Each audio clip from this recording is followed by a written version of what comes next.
বিজেপির মন্ত্রিসভায় জায়গা পাচ্ছেন কারা? কোন কোন বিধায়ককে মন্ত্রিত্ব দেওয়া হতে পারে? কার জন্য কোন দপ্তর ভাবা হয়েছে? একটা আভাস, একটা আগাম ইঙ্গিত কিন্তু পাওয়া যাচ্ছে। এমন সম্ভাব্য একটি গুরুত্বপূর্ণ তালিকা বেঙ্গল ভয়েস আজ তুলে ধরবে আপনাদের সামনে। প্রথমেই আসি মুখ্যমন্ত্রিত্বের লড়াইয়ে। সেখানে সম্ভবত কোনো লড়াই নেই। গোটা রাজ্যের বিজেপি কর্মী নেতারা তারা চেয়েই ফেলেছেন যে শুভেন্দু অধিকারী হোক। তবে বিজেপি কিন্তু চমকও দিতে পারে। আমরা এর আগের ভিডিওতে দেখিয়েছি, নিচে লিংক আছে, দেখে নিতে পারেন। 5-6টি নাম কিন্তু মুখ্যমন্ত্রিত্বের জায়গায় ঘোরাফেরা করছে, যার প্রথমটি অবশ্যই শুভেন্দু অধিকারী। বাকি কারা, লিংকে গিয়ে দেখতে পারেন। দ্বিতীয়ত বিষয়টিতে আসি, মুখ্যমন্ত্রিত্বের পর উত্তরবঙ্গ উন্নয়ন মন্ত্রী। উত্তরবঙ্গ বিজেপির শক্ত ঘাঁটি, সেই ঘাঁটিকে ধরে রাখা একটা বড় চ্যালেঞ্জ। কিন্তু সেই উত্তরবঙ্গ উন্নয়ন মন্ত্রী কে হতে পারেন? সম্ভাব্য নিশীথ প্রামাণিক। আজকের নয়, তিনি বহুদিনের বিজেপি নেতা। এর আগেও তিনি কেন্দ্রীয় মন্ত্রিত্ব সামলেছেন এবং 1,43,340টি ভোট পেয়েছেন। নিকটতম প্রতিদ্বন্দ্বীকে হারিয়েছেন বিশাল ব্যবধানে। তৃণমূল প্রার্থীকে হারিয়েছেন 57,090 ব্যবধানে। মাথা ভাঙা থেকে জিতেছেন। সেই নিশীথ প্রামাণিককে এবার পুরস্কৃত করতে উত্তরবঙ্গ উন্নয়ন মন্ত্রিত্বের দায়িত্ব দেওয়া হতে পারে। আর এখানে আবার শঙ্কর ঘোষের বিষয়টিও আছে। তবে তিনি কিন্তু যেহেতু শিলিগুড়ি থেকে আর একেবারে মাথা ভাঙা থেকে যেহেতু এই নিশীথ প্রামাণিক, সে কারণেই সম্ভবত নিশীথ প্রামাণিকই দৌড়ে এগিয়ে আছেন। শঙ্কর ঘোষও হতে পারেন। এবার আসি স্বাস্থ্য।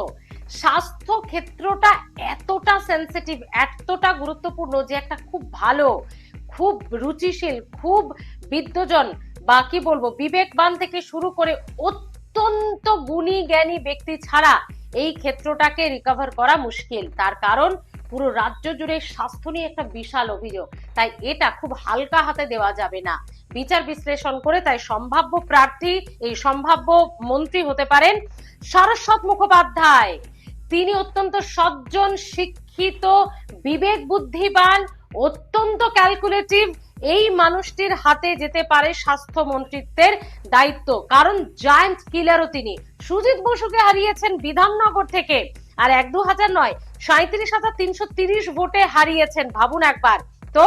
তার প্রাপ্ত ভোট 97,979টি। এই স্বাস্থ্য মন্ত্রিত্বের দায়িত্ব যেতে পারে সারস্বত মুখোপাধ্যায়ের কাঁধে। অর্থ শিক্ষা অত্যন্ত গুরুত্বপূর্ণ। শিক্ষা নিয়ে যে এত দুর্নীতির অভিযোগ, বাপরে বাপ। সেই চাকরি যাওয়া, এসএসসি নিয়ে কি হয়েছে সেটা গোটা রাজ্য জানে, আর বলতে হবে না।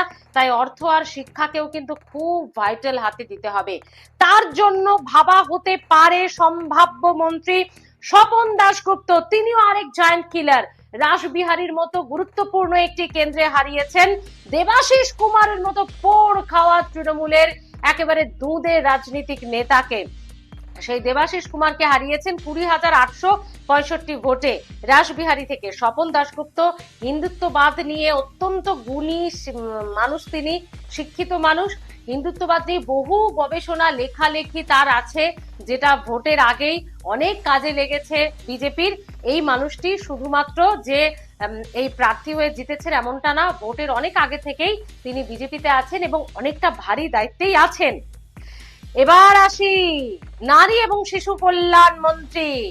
নারী এবং শিশু কল্যাণ মন্ত্রীর ক্ষেত্রে এখানে কিন্তু আসানসোল দক্ষিণের বিদায়ী বিধায়ক, আবার নতুন বিধায়কও বলা যেতে পারে, কারণ তিনি জিতেছেন, অগ্নিমিত্রা পাল টিএমসি প্রার্থীকে হারিয়েছেন এখানে ব্যাপক ব্যবধানে 40,839 ভোটে। একবার নয়, এর আগেও তিনি বিধায়ক হয়েছেন তৃণমূল প্রার্থীকে হারিয়ে। এবার আরেকবার বিধায়ক হলেন, 1,19,582 ভোট পেয়েছেন। এই আসানসোল দক্ষিণের বিধায়ক বা বিদায়ী বিধায়ক তিনি অগ্নিমিত্রা পাল পেতে পারেন নারী এবং শিশু কল্যাণ মন্ত্রী। তথ্য এবং সংস্কৃতি কি কে? ঠিক ধরেছেন, রুদ্রনীল ঘোষ। বহুদিন ধরে তিনি দাঁতে দাঁত কামড়ে, মাটি কামড়ে, দাঁতে দাঁত চেপে তিনি বিজেপিতে রয়েছেন। তার উপর অনেক মানসিক নির্যাতনের অভিযোগ তিনি বহুবার করেছেন। অনেক আর্থিক অসচ্ছলতার অভিযোগও তিনি করেছেন। কাদের বিরুদ্ধে? তাকে কাজ না দেওয়ার বিরুদ্ধে। ওই অরূপ স্বরূপ, টালিগঞ্জ লবি, তাদের বিরুদ্ধে অনেক অভিযোগ করেছেন। সেই মানুষটিকে এবার তিনি শুধু জেতেনই নেই, শিবপুর থেকে বহু লড়াইও তার রয়েছে। তার গান কবিতা নতুন করে উজ্জীবিত করেছে বিজেপি কর্মীদের। হাওড়া শিবপুর থেকে জিতেছেন, নিকটতম দুধে ডাক্তার রানা চ্যাটার্জিকে তিনি হারিয়েছেন 16,058 ভোটে। রুদ্রনীল ঘোষ হতে পারেন তথ্য ও সংস্কৃতি মন্ত্রী। পঞ্চায়েত ও গ্রামোন্নয়ন মন্ত্রী হতে পারেন দিলীপ ঘোষ।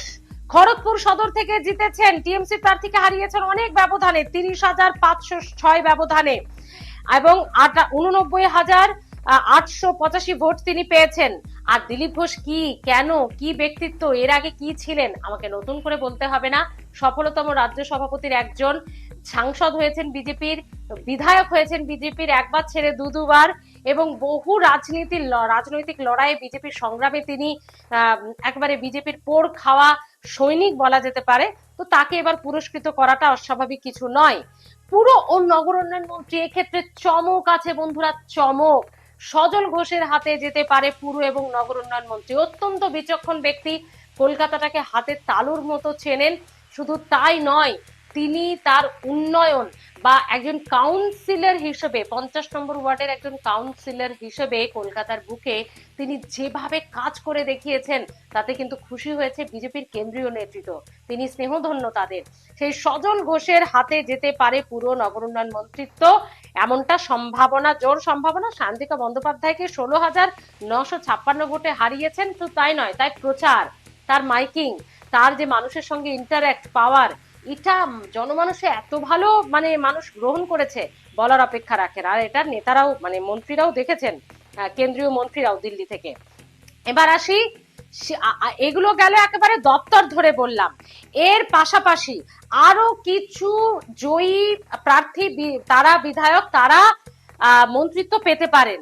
যেমন শঙ্কর ঘোষ শিলিগুড়ি থেকে, তিনিও ব্যাপক ভোটে জিতেছেন। 73,192 ভোটে তিনি ব্যবধানটা ভাবুন, শুধু 73,000-এরও বেশি, তিনি গৌতম দেবকে হারিয়েছেন। তো সেই শঙ্কর ঘোষ যদি মন্ত্রিত্ব না পান, তা কে পাবেন? তিনিও মন্ত্রিত্ব পেতে পারেন, তবে দফতর এখনো জানা যাচ্ছে না, আভাস পাওয়া যাচ্ছে না। গৌতম দেবকে হারিয়েছেন প্রায় 74,000 ভোটের কাছাকাছি, পেয়েছেন 1,20,760 ভোট। এরই পাশাপাশি বিশিষ্ট সাংবাদিক এবং বিজেপি নেতা জগন্নাথ চট্টোপাধ্যায় সিউড়ি থেকে জয়ী হয়েছেন, ব্যবধান রেখেছেন 28,686টি, পেয়েছেন 1,24,243 ভোট। সেই জগন্নাথ চট্টোপাধ্যায় সিউড়ি থেকে জিতেছেন, সিউড়িকে দখল করেছেন, একেবারে বীরভূম জেলার সিউড়িকে, ভাবুন।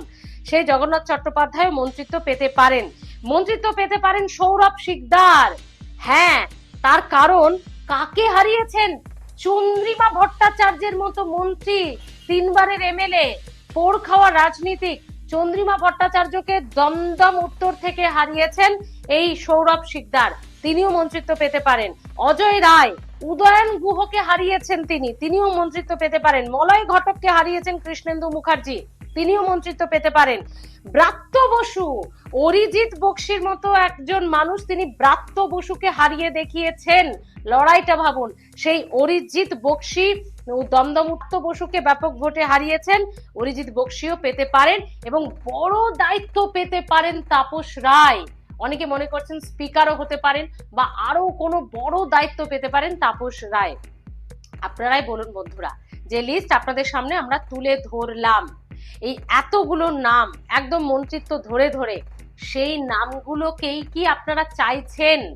মুখ্যমন্ত্রী হতে পারেন শুভেন্দু অধিকারী, উত্তরবঙ্গ উন্নয়ন মন্ত্রী হতে পারেন নিশীথ প্রামাণিক, স্বাস্থ্য সারস্বত মুখোপাধ্যায় হতে পারেন, অর্থ ও শিক্ষা প্রতিমন্ত্রী হতে পারেন স্বপন দাশগুপ্ত, নারী ও শিশু কল্যাণ মন্ত্রী হতে পারেন অগ্নিমিত্রা পাল, তথ্য সংস্কৃতি দপ্তরের মন্ত্রিত্ব পেতে পারেন রুদ্রনীল ঘোষ, পঞ্চায়েত ও গ্রামোন্নয়ন মন্ত্রিত্ব পেতে পারেন দিলীপ ঘোষ, পুর নগর উন্নয়নের মন্ত্রী হতে পারেন সজল ঘোষ, শঙ্কর ঘোষ তিনিও মন্ত্রিত্ব পেতে পারেন জগন্নাথ চট্টোপাধ্যায়, তাপস রায়, সৌরভ শিকদার, অজয় রায়, মলয় ঘটককে হারিয়েছেন কৃষ্ণেন্দু মুখার্জি, সেই কৃষ্ণেন্দু মুখার্জিও পেতে পারেন, এবং ব্রাত্য বসুকে হারিয়েছেন অরিজিৎ বক্সি, তিনিও পেতে পারেন। এই এতগুলো নাম, প্রায় 14-15টা নাম আপনাদেরকে বললাম। আপনাদের কি মনে হয় অবশ্যই জানাতে ভুলবেন না। আর মুখ্যমন্ত্রীত্বের দৌড়ে শুধু শুভেন্দু অধিকারী নয়, 5 জন রয়েছেন। হ্যাঁ, তারা নিজ নিজ জায়গা থেকে, নিজ নিজ বৈশিষ্ট্য থেকে রয়েছেন। যদি তারা কারাই, আগের ভিডিওটাই দেখে নিন, বা নিচে দেওয়া লিঙ্কে বা কমেন্ট বক্সের লিঙ্কেও আপনারা দেখে নিতে পারেন যে মুখ্যমন্ত্রীত্বের দৌড়ে এগিয়ে রয়েছেন কে, বা কারা সেই নামগুলো জানতে পারেন। আর আজকে অবশ্যই কমেন্ট করবেন এই 15-15টা নাম যে বললাম, এদেরকেই কি আপনারা এই সমস্ত দপ্তরে দেখতে চান? আপনারাই তো জনতা, গণদেবতা, যেটা শুভেন্দু অধিকারী বলেছেন। তাহলে অবশ্যই জানাতে ভুলবেন না। ভালো থাকুন, বেঙ্গল ভয়েসে থাকুন, আরো ভালো ভালো ভিডিও আনার আমরা চেষ্টা করছি। তাই এখনো যারা বাইরে থেকে দেখছেন সাবস্ক্রাইব করেননি বন্ধুরা, প্লিজ সাবস্ক্রাইব করে নিন, বেঙ্গল ভয়েসের সদস্য হয়ে যান। ভালো থাকুন, দেখা হচ্ছে পরবর্তী ভিডিওতে।